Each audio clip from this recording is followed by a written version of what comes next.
Suster, ibu bapak, saudara-saudariku, rekan-rekan muda yang dikasihi Tuhan, selamat sore semuanya. Selamat Paskah. Senyumnya mana? Ya. Semakin sehat? Amin. Semakin bahagia? Semakin jos? Gandos? Kenapa kamu di sini, Re? Oh, misa sore. Oh, ya. Yang ngajak kamu atau mamamu? Oh, mamamu, ya, enggak apa-apa. Ibu bapak saudara-saudariku yang dikasihi Tuhan. Itu juga, ternyata umatku udah merene kabeh. Ibu bapak saudara-saudariku yang dikasihi Tuhan, saya baru 1,5 tahun bertugas di Paroki Jagakarsa. Sebelumnya saya bertugas di paroki kecil, di Paroki Juwata Permai, Keuskupan Tanjung Selor, tepatnya di Pulau Tarakan. Ya, di Pulau Tarakan, dan melayani ada 3 stasi di luar Pulau Tarakan. Ya, ada 3 stasi di luar Pulau Tarakan. Ada satu pengalaman yang menarik, ibu bapak saudara-saudari. Pada waktu itu umat di paroki itu memiliki cita-cita kerinduan, ya, memiliki kerinduan untuk memiliki gedung atau memiliki taman doa Gua Maria. Ya. Pengen memiliki taman doa Gua Maria. Bagaimana mereka berusaha berjuang untuk memperoleh apa yang mereka cita-citakan dengan mereka membentuk sebuah komunitas. Komunitas kerja bakti. Kenapa dibentuk komunitas kerja bakti? Karena tentu kalau itu dikerjakan pemborong dan lain sebagainya, tukang-tukang lain membutuhkan biaya yang besar, maka dibentuklah kelompok kerja bakti. Ya, kelompok kerja bakti di mana mereka bekerja setiap sore jam 4:30 sudah sampai pastoran, sampai gereja. Mereka pulang dari kebun, mereka pulang dari kerja tukang bangunan, mereka pulang dari pabrik, ya, pulang langsung, tidak pulang ke rumah dulu tapi langsung ke gereja. Sampai jam 8 malam bekerja. Ya. Kalau hari libur kerja, hari Minggu ya setelah misa mereka kerja. Ya, bekerja. Dan saya juga hadir di tengah-tengah mereka. Saya juga bekerja, ikut nukang. Kalau jenengan mau buat rumah atau nukang-nukang lah, bisa panggil saya sedikit-sedikit bisa nukang kok, gitu. Nah, bisa nukang, gitu. Nah, dan saya juga waktu itu ya buatkan minum, kopi, teh tak masak gitu, tak buatkan mendoan, tak buatkan sup, tak masakkan gulai, tak bakar ke ikan. Nek romo neng kono ki harus bisa masak. Gitu. Maka kalau panjenengan mau mengundang saya, masak boleh. Gitu. Jenengan mau mencicipi hasil masakan saya. Nah, ibu bapak saudara-saudari, apa yang mau saya sampaikan adalah semangat mereka berkumpul membangun komunitas umat beriman, komunitas murid-murid Kristus yang memiliki cita-cita, memiliki taman doa. Komunitas sebagai murid Kristus, mereka disatukan oleh iman akan Tuhan Yesus. Mereka berjalan bersama, ada pengorbanan, ada pemberian diri. Karena mau memberikan materi tidak ada, maka apa yang mereka berikan adalah waktu, tenaga, pikiran mereka. Dan luar biasa, berbulan-bulan mereka bekerja seperti itu. Bahkan membuat dapur pastoran pun yang dikerjakan oleh kelompok kerja bakti ini. Mereka mengatakan, Romo, tentu ini lama kita mengerjakannya, enggak apa-apa, lama enggak apa-apa. Yang penting adalah semangatnya, tekun setia. Dan jadilah taman doa, namanya Bunda Maria Pemersatu. Ya. Dan juga dapur pastoran jadi, karena apa? Semangat. Nah, ibu bapak saudara-saudariku yang dikasihi Tuhan, dalam bacaan-bacaan yang kita dengarkan dalam bacaan Injil di sana dikisahkan bagaimana para murid yang telah menerima warta dari wanita-wanita yang melihat, menerima penampakan Tuhan Yesus yang bangkit. Mereka akhirnya berkumpul, bersekutu setelah mereka itu kembali ke daerah mereka masing-masing ketika melihat bahwa Yesus guru mereka wafat, ya, dimakamkan, mereka kembali. Ada yang menjadi petani, ada yang menjadi nelayan. Tetapi kebangkitan Tuhan Yesus lalu kemudian memberikan pengharapan kepada mereka. Berkumpul kembali, bersatu kembali. Dan di tengah-tengah mereka sebuah komunitas kecil, komunitas murid-murid Kristus, mereka berdoa, datanglah Tuhan Yesus. Yesus menampakkan diri kepada mereka, lalu mereka, Tuhan. Lalu kemudian Tuhan ketika mengatakan damai bagi kamu. Lalu kemudian Tuhan mengutus, aku mengutus kamu untuk pergi, untuk mewartakan. Apa yang diwartakan? Tiada lain adalah Tuhan Yesus yang bangkit. Tentu bukan hanya sekedar kebangkitan Tuhan Yesus. Tetapi apa yang sudah diajarkan, apa yang sudah diwartakan oleh Tuhan Yesus melalui kata dan perbuatan, itulah yang harus diwartakan oleh para murid waktu itu. Maka dalam bacaan kedua dari surat Yohanes di sana dikisahkan, ya, mereka yang mengasihi Dia itu akan melaksanakan perintahnya. Mereka yang mengasihi Dia, Dia itu siapa? Adalah Allah. Dia itu siapa? Adalah Tuhan Yesus yang adalah anak Allah itu. Maka akan melaksanakan perintahnya. Dan ini juga dihidupi oleh para murid, komunitas para murid pada waktu itu. Dalam bacaan pertama dari Kisah Para Rasul juga dijelaskan dengan amat gamblang bagaimana mereka sebagai persekutuan duduk berkumpul bersama, berdoa. Dan mereka bukan hanya sekedar berdoa, tetapi juga mewujudkan iman mereka kepada Tuhan Yesus dengan pemberian diri. Maka tadi di sana dikatakan ada semangat berbagi. Pemberian diri, pemberian apa yang mereka miliki dibagi. Ibu bapak saudara-saudari, itulah semangat para murid, ya, bersekutu, ya, berdoa, berkumpul bersama, berbagi.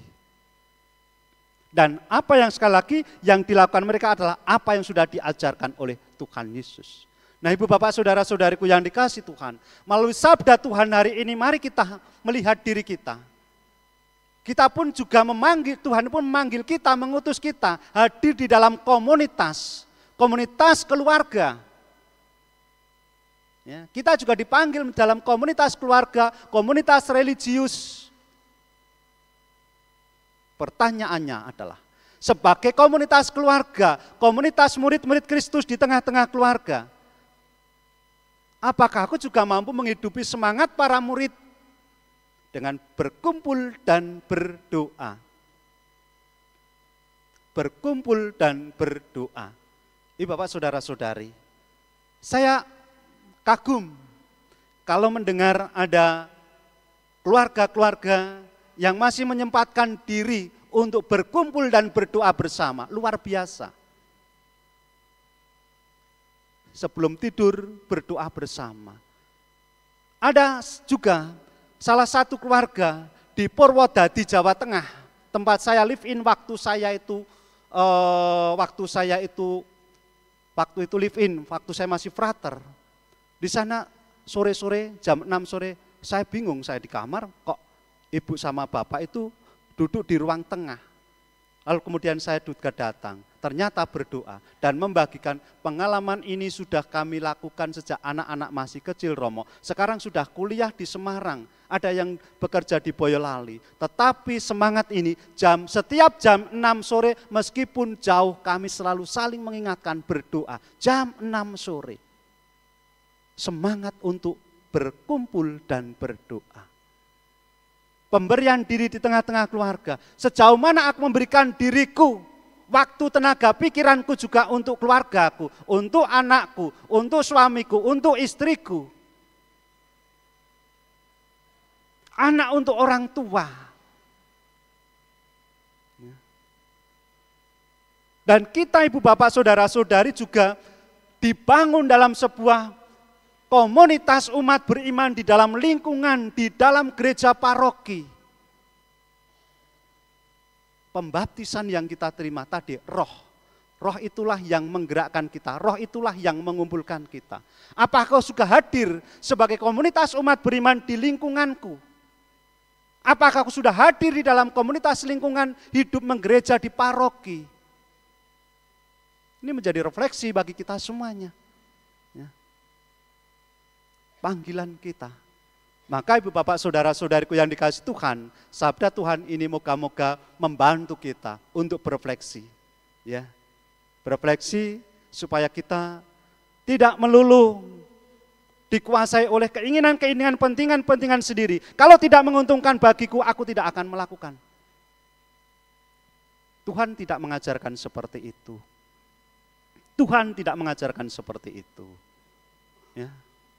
Maka mari kita belajar dari para murid itu semangat pemberian diri, semangat melayani. Keuskupan kita ya, tahun ini adalah menekankan soal solidaritas, solider. Kita diundang untuk solider, untuk memiliki semangat berbagi pemberian diri. Seperti para murid. Orang-orang pada waktu itu kan memberikan dirinya. Karena justru semangat pemberian diri itulah mereka tidak mengalami kekurangan. Mereka berkelimpahan. Tuhan akan memberikan. Karena Tuhan tahu bahwa aku memberikan sesuatu dan kamu bagikan bukan untuk dirimu sendiri. Tetapi peka, tetapi melihat.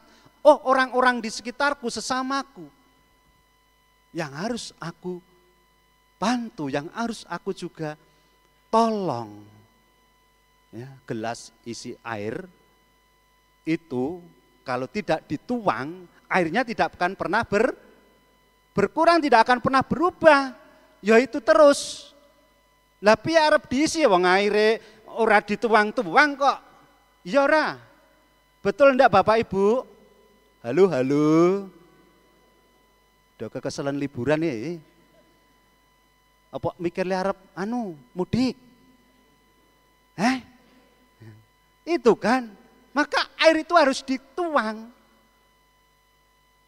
Maka apa yang sudah kita terima dari Tuhan itu keluarkan, jangan disimpan terus. Dan Tuhan akan menganugerahkan, Tuhan akan memberi, Tuhan akan melimpahkan. Ini bawa saudara-saudariku yang dikasihi Tuhan. Berikan waktu diri kita juga. Untuk sekali lagi untuk keluarga, untuk sama, untuk gereja. Kapan lagi? Jangan menunggu nanti-nanti. Kalau melayani itu jangan menunggu nanti-nanti. Romo sudah, aku nanti aja. Kapan? Nanti kalau sudah pensiun. Giliran pensiun pindah pulang kampung. Ya. Jangan menunda-nunda. Jangan menunda-nunda untuk berbuat baik. Jangan lelah untuk terus berbuat baik. Itulah panggilan kita. Murid-murid Kristus. Maka ibu bapak saudara-saudari, kan ada satu lagu toh.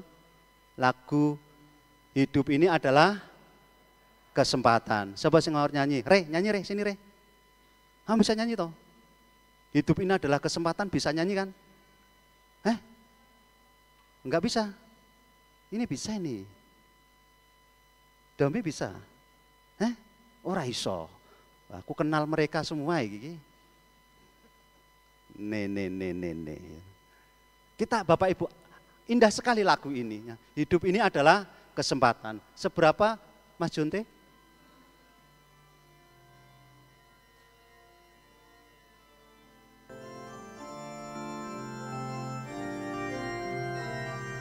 Kita bersama-sama. Hidup ini adalah kesempatan. Hidup ini untuk melayani Tuhan. Jangan sia-siakan waktu yang Tuhan beri. Hidup ini harus jadi berkat. Oh Tuhan, pakailah hidupku selagi aku masih kuat. Bila saatnya nanti ku tak berdaya lagi, hidup ini sudah jadi berkat. Oh Tuhan, oh Tuhan, pakailah hidupku selagi aku masih kuat. Bila saatnya nanti ku tak berdaya lagi, hidup ini sudah jadi berkat. Bapak, Ibu, saudara-saudariku, ya, lagu ini mengundang kita, mengingatkan kita untuk terus-menerus menjadi berkat bagi orang lain, untuk terus-menerus menjadi saluran berkat rahmat Allah bagi orang lain. Jangan takut, ya, jangan cemas, ya. Tuhan sendiri yang akan menyempurnakan, Tuhan sendiri yang akan menggenapinya. Memang kita itu kecil, kita itu rapuh, tetap Tuhan Maha Pengampun. Tuhan mengundang kita untuk meninggalkan manusia lama kita menuju manusia baru. Hari ini hari Minggu Kerahiman Ilahi, dan kerahiman Allah itu sungguh luar biasa kepada kita yang percaya dan mengimani putranya Tuhan kita Yesus Kristus. Tuhan memberkati.